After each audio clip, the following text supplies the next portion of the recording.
दोस्तों, प्रभु यीशु मसीह के मधुर और मीठी नाम से आप सभी को जय मसीह की।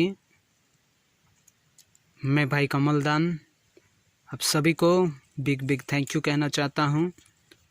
सारे मेरे सब्सक्राइबर भाई और बहनों को, और मैं उम्मीद करता हूं कि आप लोग परमेश्वर का वचन सुन के आनंदित और खुश हैं।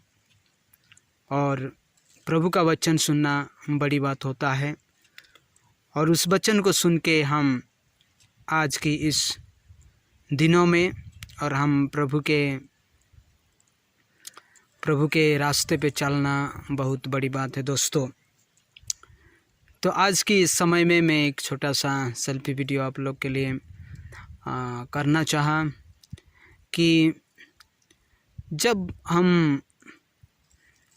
मैं कहानी के माध्यम से और आज के इस वचन को बोलना चाहूँगा, जबकि हम प्रकाशित वाक्य द बुक ऑफ रेवलेशन जब हम पढ़ेंगे और उसमें बहुत सारे बातें और प्रेरित यूहन्ना और वो 7 चर्चेस को वो लिखते हैं पवित्र आत्मा की अगुवाई के द्वारा। और वहाँ पर कई बार और एक सेंटेंस आता है जो कि जिसका कान है वो सुने, और those who have ears let them hear। जिसका कान है वो सुने। जब आपको और मुझे कोई पूछेगा क्या आपका कान है कि नहीं, तब हम उसको बेवकूफ़ समझेंगे। मेरा 2 कान है, दिखाई नहीं देता है क्या? और ऐसा हमारा उत्तर होगा। और आजकल और हम चर्च में भी पास्टर प्रचारक जो प्रचार करते हैं जिसका कान है वो सुने, तो हम कई बार प्रभु के दास लोगों के ऊपर भी हम गुस्सा हो जाते हैं। और जिस समय यूहन्ना ने इस पत्र को लिखा, इस बुक को लिखा, उस समय वो लिख रहे हैं कि जिसका कान है वो सुने। वो खुद नहीं लिख रहे दोस्तों, ये आत्मा की अगुवाई के द्वारा वो कलीसियाओं को सुन रहे हैं। कहने का मतलब है कि कभी कभी हम सुनते तो हैं लेकिन उसका पालन नहीं करते हैं। उसका मतलब है कान रहते हुए भी सुनते नहीं हैं। 2 कान हैं, एक कान में सुन देते हैं, एक कान में छोड़ देते हैं। लेकिन 2 कान में सुनना और मानना, ये परमेश्वर का वचन हमें सिखाता है। दोस्तों, एक दिन की बात है, एक जंगल में जो जंगल का राजा शेर, और वो एक मीटिंग अरेंज किया। जंगल के हर एक जीव जानवरों को बुलाया एक मीटिंग करने के लिए।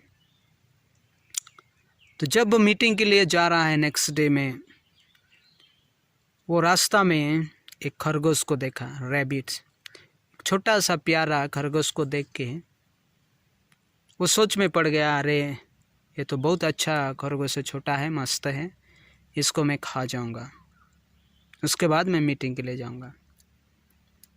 लेकिन उसका मन में और एक बात है, नहीं, अभी नहीं खाता हूँ, इसको रखे रहूँगा, मीटिंग ख़त्म होने के बाद आराम से खाऊंगा। ऐसे होके वो खरगोश को लेके और चल पड़ा आगे। जाते जाते एक फॉक्स को देखा, बिलुआ जो बोलते हैं, और उसको देखा तो फिर सोचने लगा कि इसको मैं खा जाऊँ क्या? नहीं, इसको भी नहीं खाऊंगा। तो वो क्या प्लान किया कि नहीं, ये बिलुआ जो है, फॉक्स जो है, बहुत चालाक होता है। उस बिलुआ को, फॉक्स को बोला कि तू इस खरगोश का देखभाल करना और खा मत जाना, मैं जब मीटिंग होगा और उसको आके मैं खाऊंगा और तुझे छोड़ दूंगा। ये फॉक्स को शेर ने बोला, और वो मीटिंग के लिए चला गया।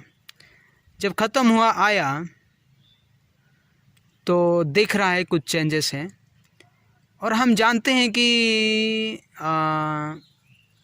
फॉक्स भी जो है वो खरगोश को खाता है। तो ये फॉक्स अपना फ़ायदा उठाया और खरगोश का एक कान को खा गया।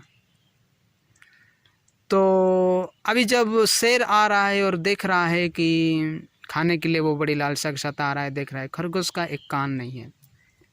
वो सोच में पड़ गया कि ये तो एक खरगोश का तो 2 कान था लेकिन एक नहीं है, क्या हो गया? तो वो फॉक्स को पूछा, क्या इसका 2 कान नहीं था क्या, एक कहाँ गया? तो फॉक्स भी बोल रहा है, नहीं नहीं नहीं नहीं सर, इसका 2 कान नहीं था, एक ही था। तो शेर वहाँ बुड़बक बन गया और वो एक प्लान किया कि इसका खरगोश का मम्मी को बुलाते हैं, तब वो बोलेगा कि इसका 2 कान है कि नहीं। तो उसका मम्मी को शेर पूछ रहा है कि देख तेरे बेटे का 2 कान है कि नहीं, एक कान ही दिखाई दे रहा है। उस समय खरगोश का मम्मी चिल्लाकर बहुत गुस्से से बोल रहे हैं, इसका कान है ही नहीं बाबू, इसका कान सही में इसका कान नहीं है, एक ही है, और ये कहते हुए भी सुनता नहीं है, इसका कान नहीं है। उसमें शेर जो है समझ लिया कि सचमुच में और खरगोश का है जो एक ही कान है। दोस्तों, मैं उम्मीद करता हूँ इस कहानी का भाव आपको समझ में आया होगा। ठीक कई प्रकार हमारे जीवन में होता है। और खरगोश को, छोटी सी खरगोश को अपनी माता ने घर के बाहर नहीं जाने के लिए कहा था। जब तू जाएगा तुझे शेर की और दूसरा जानवर और पकड़ के खाएंगे। और वही बात वो छोटी सी खरगोश के लिए हुआ। तो परमेश्वर का वचन भी हमें जो बोलता है उस आधार पे हम चलें, तब प्रभु वो हमें आशीष देगा। हम सुनने वाले होना, बल्कि नहीं सुनने वाले नहीं। प्रभु आप सभी को आशीष दें आज की इस ब्लेस्ड संडे में, और प्रभु आपके साथ हो और आनंदित रहे। May God bless you. Thank you.